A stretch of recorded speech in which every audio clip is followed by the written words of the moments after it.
So I walked into Charming Walk and I asked for the manager, and Paul Coe walked out, and he was bartending at the time, and we sat down, and I pitched him on GrubHub, and this is the interwebs, and you need to be online, and we have this great thing, and you need to have this premium placement, and you wouldn't believe how much business you're going to get, and I was making all of it up.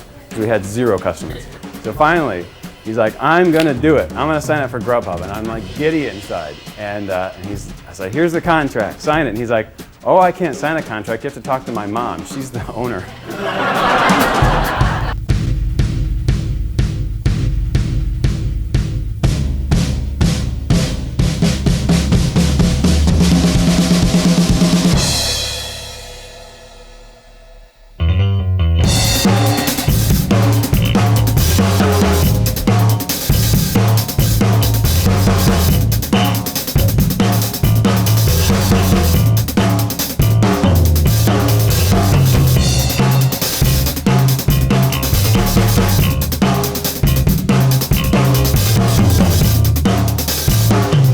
For me, at least, the daily grind has really gotten more intense over time. So when you talk about daily grind, for me, it never really ends. So when I wake up, before the baby gets up, I can go do some email and I can pound out a good hour and get things kicked off in the morning, and then I can come back in, after the baby wakes up, say like 9 o'clock, and start engaging in email again, and then a lot of the time you'll see my wife and daughter here at the office, and that's because they're doing something and I have to, I have family responsibilities, but I'm able to say, hey, come here, hang out in the conference room for an hour while I finish a couple meetings, and then I'll take off, and maybe I'll take off around 4 or 4:30, but I'm back online by 7. The daughter gets fed, she takes a bath, goes to bed, and then I'm able to re-engage and do, finish up, answer a bunch of email from what had happened between 4 and 8, and then kick off a few more conversations for overnight for the East Coast people we work with to answer, you know what I mean? So you kind of manage time zones and manage family and responsibilities.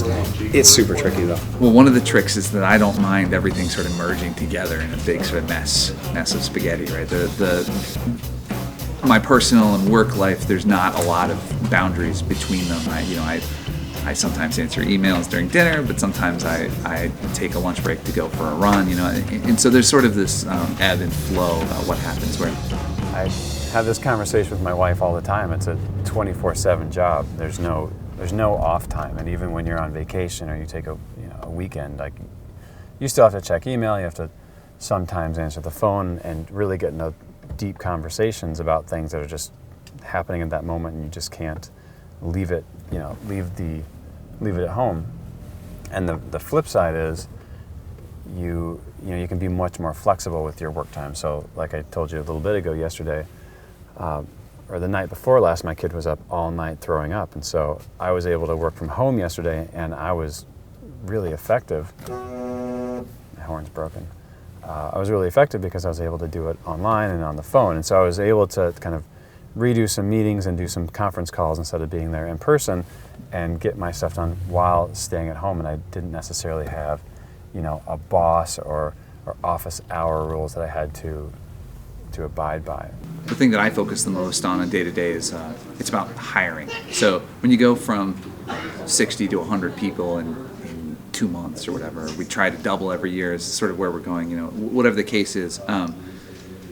By default, everything sort of just goes to crap from the interactions in the office and things like that. The key has been, how do we hire people? How do we bring people in the office who really get it, who really want to be a part of what we're doing, but not just carbon copies of ourselves, people who add something on top of that. And so that's my big focus has been over the last half a year, has just been getting great people who are really engaged.